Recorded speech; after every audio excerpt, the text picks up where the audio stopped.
Swayam Prabha. Digital India. Educated India.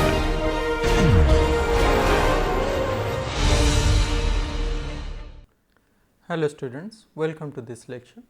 In the last lecture, we discussed about the electronic spectroscopy. In particular, we talked about the electronic spectroscopy of hydrogen atom, which had only one electron, and we also discussed about the selection rules in the electronic spectroscopy. In today's lecture, we will extend our discussion to many electron atoms. You know that when you have one electron, that electron is associated with an orbital angular momentum, and each electron has an inherent spin. The orbital angular momentum of the electron and the spin of the electron can also couple, and therefore, they give a total angular momentum that we call J. The orbital angular momentum goes by L, spin as S, and the total angular momentum as J. So, therefore, each electron that we have has one L, S and J, and therefore, J angular momentum if the spin and the orbital angular momentum of the electrons are coupled. So, as I said, an electron has the L, the orbital angular momentum, the spin and the total angular momentum J. Now, when we define an electron, we have this in our mind. Similarly, if we have one more electron, this electron also will have an orbital angular momentum, a spin and the total angular momentum J. Now, when we have more than one electron system in many electronic atoms, the angular momentum of one electron interacts with the angular momentum of the another electron. But now, for the atom as a whole, the states or the electronic states have some definite angular momentum or some definite identity that we can express through the angular momentum. How would we do that is the topic of our discussion today. One thing that we have to remember, we have to consider that we do our discussion under two different regimes. The first regime is considered the case where the spin orbit coupling is extremely strong.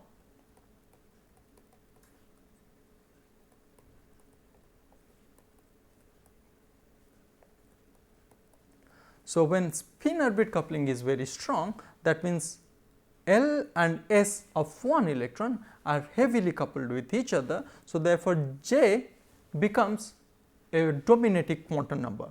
The electron's identity, since because of the very strong spin orbit coupling, the electron's identity is no longer perfectly described by the L quantum number or S quantum number. Rather, to describe the identity of the electron, we must use this J quantum number, which is the total quantum number. Similarly, if the other since the other electron would also have strong spin orbit coupling, so therefore, we have to define that other electron again through its J quantum number. So, when this spin orbit coupling is very strong, an electron can be adequately described by its only J quantum number. So, therefore, each electron is defined by its J quantum number. So, the interaction between two electrons is the so called JJ coupling. That means, when the two electrons couple, we can describe their coupling by their J angular momentum or the total angular momentum. But this is this situation arises only for very heavy atoms where spin orbit coupling is extremely strong. But for most of the atoms that we are generally interested in, the spin orbit coupling is not that strong. So, therefore, the orbital and spin angular momentum individually also can be used individually or together to describe the state of this electron. So, the second regime is the moderate or weak spin orbit coupling regime. So, in this case what happens, we use this under weak spin orbit coupling, we use both L and S quantum numbers of the electron to describe the coupling between one electron to another electron. So, therefore, this is also called as LS coupling, or it is also known as Russell Saunders coupling. So, these are two different coupling schemes that we normally use to describe the state of the atom. As I said, JJ coupling is reserved for heavy atoms, and LS coupling is for most of the atoms that we are interested in. So, therefore, we would not talk in our lecture about JJ coupling, we will mostly focus on the LS coupling.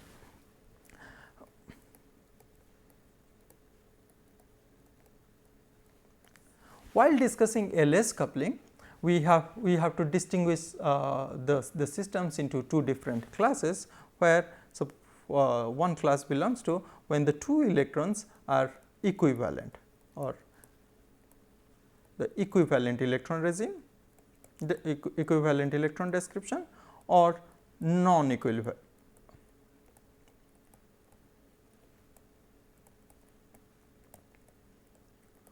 What do I mean by equivalent electrons? The two electrons, if they have same principal quantum number and orbital quantum azimuthal quantum number, then they are called equivalent electron. So, the equivalent electrons have n and l are same. So, the two electrons should have same n and l value. Suppose we consider the 2p orbital. We have in 2p orbital we have 3 ml values. Suppose this electron and this electron, both of these electrons have n principal quantum number as 2, L the azimuthal quantum number is 1. So, therefore, these two are equivalent electrons. What is non-equivalent electrons? When n and L are not same for the two electrons. Suppose we have this condition 2p situation 2p we are talking about, and then we have another electron in 3p. So, in this case, although L is same for both the electrons, this electron and this electron, their n or the principal quantum numbers are not same. So, therefore, they are non-equivalent electron, or in other words, if I have a 2s electron and a 2p electron. So, since even though their principal quantum number are same, their azimuthal quantum numbers are not same. So, therefore, they are non-equivalent electrons. So, we have under LS coupling scheme, we discuss non-equivalent electron regime and equivalent electron regime separately. Let us first consider the non-equivalent case.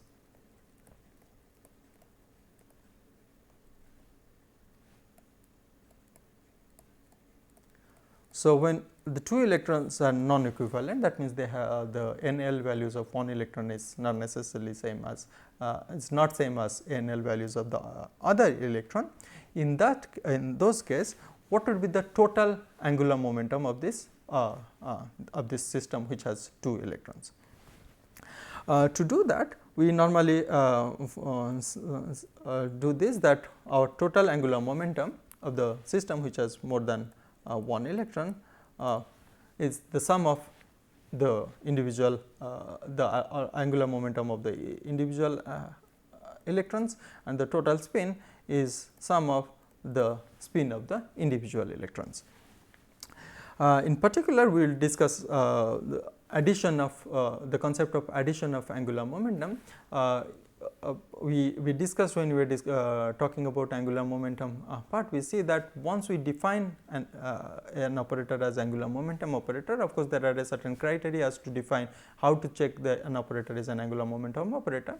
But once we have an angular momentum operator, the solution of it is readily available. They are the spherical harmonics. So, we saw that we did it for orbital angular momentum and spin angular momentum, and if we mix if we add orbital and spin angular momentum, we get another total angular momentum. So, this overall pattern of the solution remains the same. Of course, they depend on different set of quantum numbers. Now, in this case, suppose we have one electron whose L1 is 1, that means it's a p electron, and L2 is 2, that means it's a d electron. Suppose we have a p electron and a d electron, and a system which has two electrons, one of them is p, another is d, then what happens to its total angular momentum?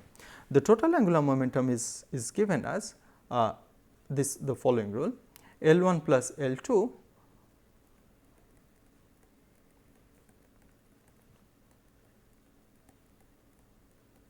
So, this is the general rule that you already have seen, and you will also continue to see such relations more often. They come from the addition of angular momentum concept.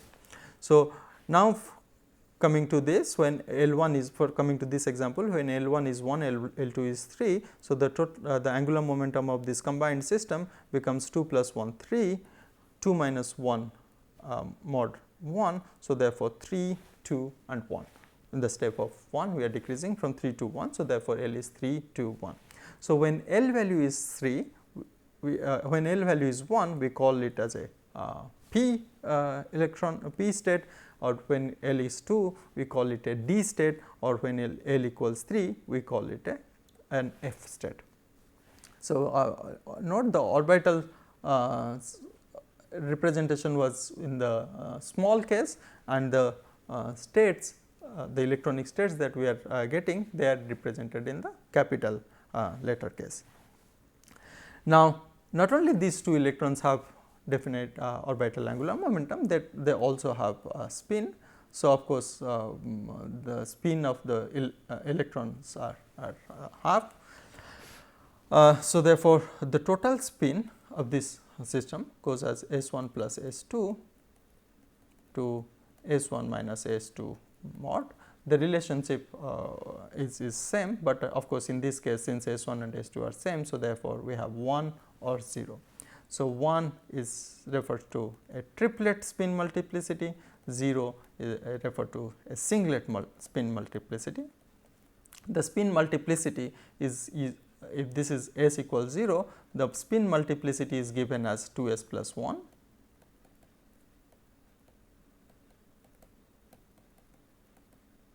So, therefore, when S equals 0, so 2S plus 1 is 1. So, therefore, we call it a singlet. When S1 is S is 1, 2S plus 1 is 3. So, therefore, we call it a triplet.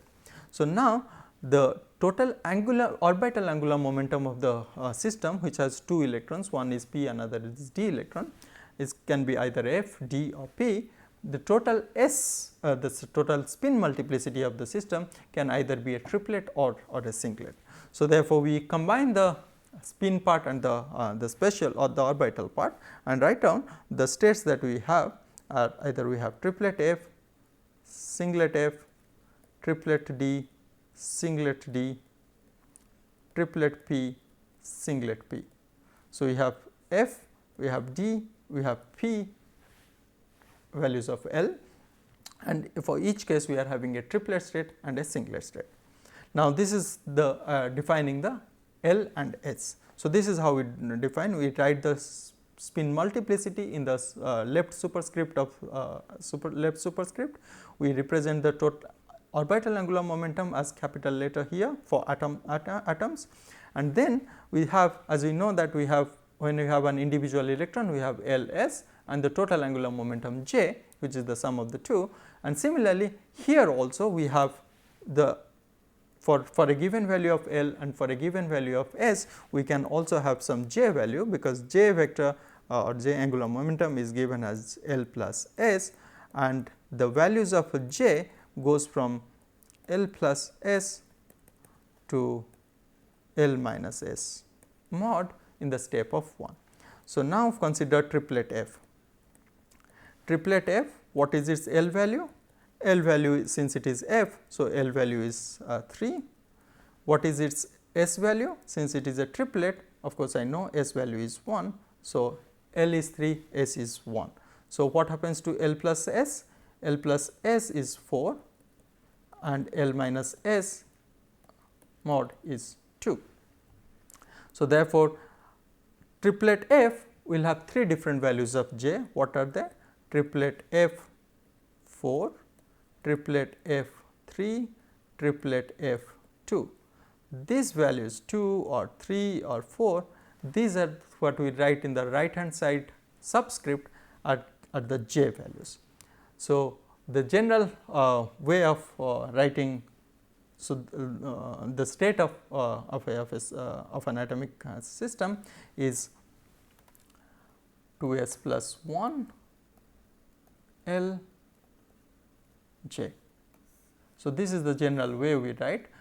This L we normally represent it through letters. So, when L is 0 we call it S, when L is 1 we call it capital P, and so on and so forth. 2s plus 1 gives a spin multiplicity, J is written as a superscript. The way we pronounce this state is we call it is a triplet or a singlet, S or P, triplet S something, or triplet F4, triplet F3, triplet F2. So, these are called terms or term symbols. This is how we identify the state of an atom, or we will extend it to the state of the molecule. For a given electronic configuration is something that you are familiar with, like for example, helium atom will have 1s2, lithium atom will have 1s2, 2s1. Given an electronic configuration, we can create many electronic states or many terms. So, these are called terms. Also, we use the same terms as we also equivalently use the states, but there are some spectroscopic distinction between them. Normally, we call states as something that we spectroscopically observe, and other which are not observed, but theoretical constructs, they are given as the names of terms. But terms and states are often used interchangeably. So, this is how we define the term symbol, but this is true for the non-equivalent electrons. For equivalent electrons, we have some problem. The problem is that you remember the equivalent electrons have same n and l. So, now the two, for example, the example that we are going to consider is P2, that means in the same 2p orbital or 3p orbitals 2 electrons are there. Now, we know that when the two electrons have same n value and l value, we have to be careful, because there is the exclusion principle which says that no 2 electrons shall have all 4th quantum numbers same. So, therefore, we have to be little careful as to not to violate Pauli's exclusion principle. To do that, we have the terms for equivalent electrons, the procedure to obtain the terms for equivalent electrons is slightly a lengthy one, a tedious one. This is how we normally do. You would find that in some other form of representation in different textbooks. What we do here is that we have now got 2 electrons. We have now 2 electrons. So, forgive me.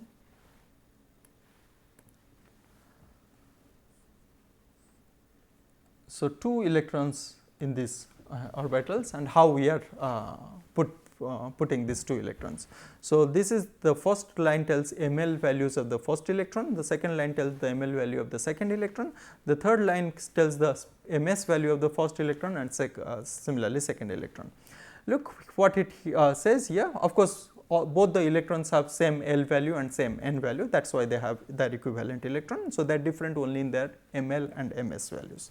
So, the first electron in the first row, the first electron is simply given as 1 with up spin, and the second electron is ml is 1 with down spin. In the second configuration, we have first electron given as same 1 up spin, and the second electron is 0 up spin. So, in this way we have, in this table we have generated all the microstates. So, these are all individual, each column is here a microstate. So, we have generated all these microstates here.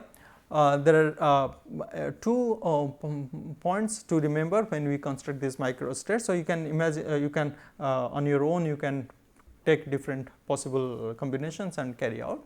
2 things you have to remember is that you cannot give the same ml and ms value to both electrons.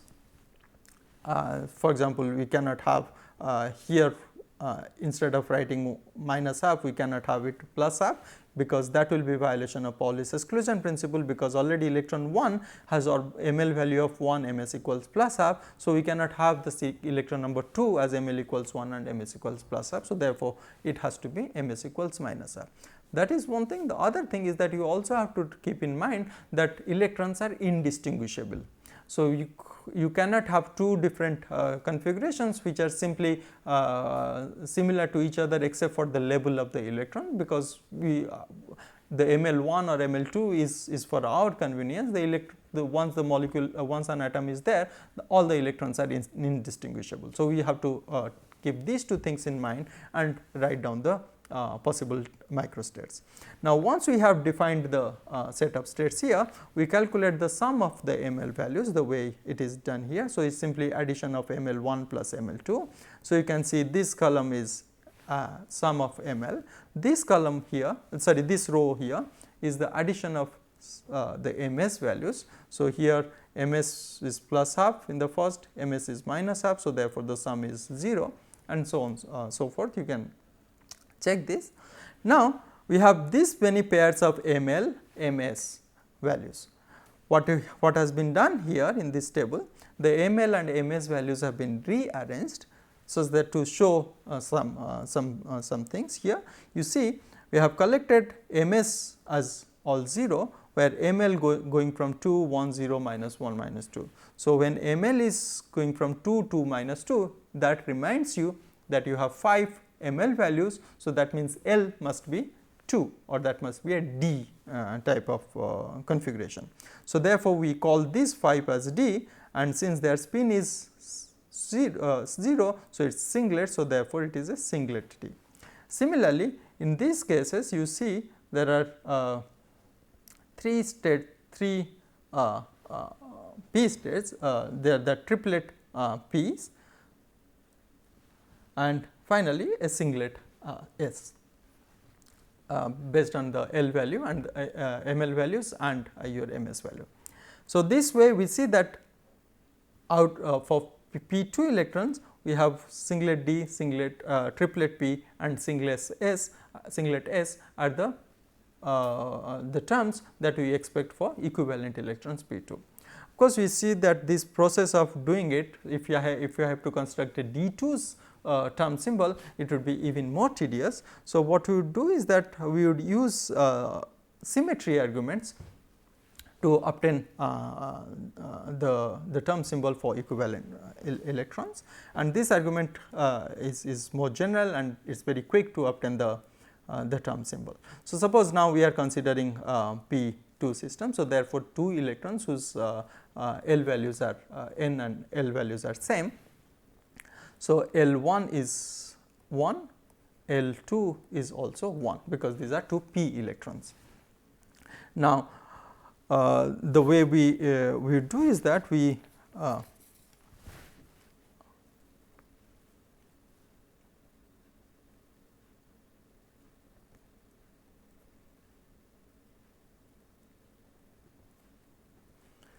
do this, forgive me.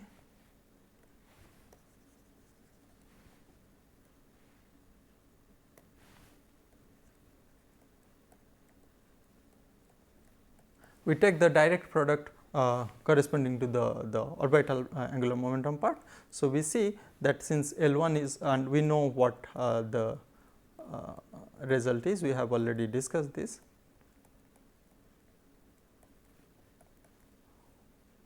So, L1 is 1, L2 is 1. So, therefore, we have 1 plus 1 2 and 1 minus 1 0. So, gamma 2, gamma 1 and gamma 0, and we know already that an orbital with symmetry L represents gamma to the power L irreducible representation in the R3 rotational group, to which an atom belongs to. So, this gamma 0 is indicative of S, this gamma 1 is indicative of P, and this gamma 2 is indicative of D. Similarly, we do for S1 is half, S2 is half, because these are 2 electrons. So, therefore, gamma S1 into gamma S2, the direct product of these 2 representation is gamma 1 plus gamma 0. The relation is similar, gamma S1 plus S2 to S1 minus S2 mod. So, this gamma 0 represents singlet, gamma 1 represents triplet. When we look at the explicit functional forms of the singlet terms or the S term or P terms or D terms, we would see that they have certain symmetry. For example, with respect to electron exchange, the singlet representation is antisymmetric. For our discussion, we just take it on face value. You can check in some textbooks. The triplet states are on the other hand symmetric with respect to electron exchange. The same way we can define symmetry to these L levels. So, S is when gamma equals 0, this is symmetric, this is antisymmetric, and gamma 2 is again symmetric. The task at our hand becomes that we have to the final state, the final allowed state of this multi-electronic equivalent electron must be antisymmetric product of the orbital part and the spin part. So, therefore, if I am considering a D state here which is symmetric, I must consider an antisymmetric from the spin part. So, therefore, the singlet D satisfies this overall antisymmetric requirement of the final state. If I am considering P, for example, since this is antisymmetric, I have to take the symmetric counterpart of the spin function. Spin symmetry is as is triplet P, and finally, when I have this S function here, when I have S term here which is symmetric, so therefore, I must go to antisymmetric. So, therefore, these are the three terms, the singlet D, triplet P and singlet S that we obtain here.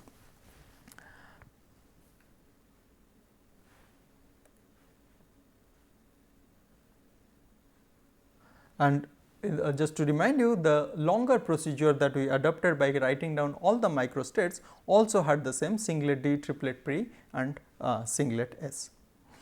Now, we would use this. So, we know now how to obtain the terms. So, suppose let us consider the terms that we just obtained, triplet P, singlet D, singlet S. Now, which of them, so since we have from one particular electronic configuration, that is P2 configuration. So, these are the states that I obtained from P2 configuration. So, from P2 configuration I am getting these different terms or different electronic states. So, which one of them will be having lowest energy? To do this, you can use some empirical rule that was proposed by Hund to obtain the ground state. For example, the first rule tells that the term with maximum spin multiplicity has the lowest energy. So, I look at these three terms and I say that triplet P would have the lowest energy, because that has the highest spin maximum spin multiplicity, and singlet D and singlet S will have higher energy. So, the lowest energy is triplet P. Now, considering singlet D and singlet S, for a given spin multiplicity. So, if the two states have same spin multiplicity as the case here, singlet D and singlet S, which of them is lower energy, then we say that highest L has the lowest energy. So, therefore, singlet D will have lower energy compared to singlet S.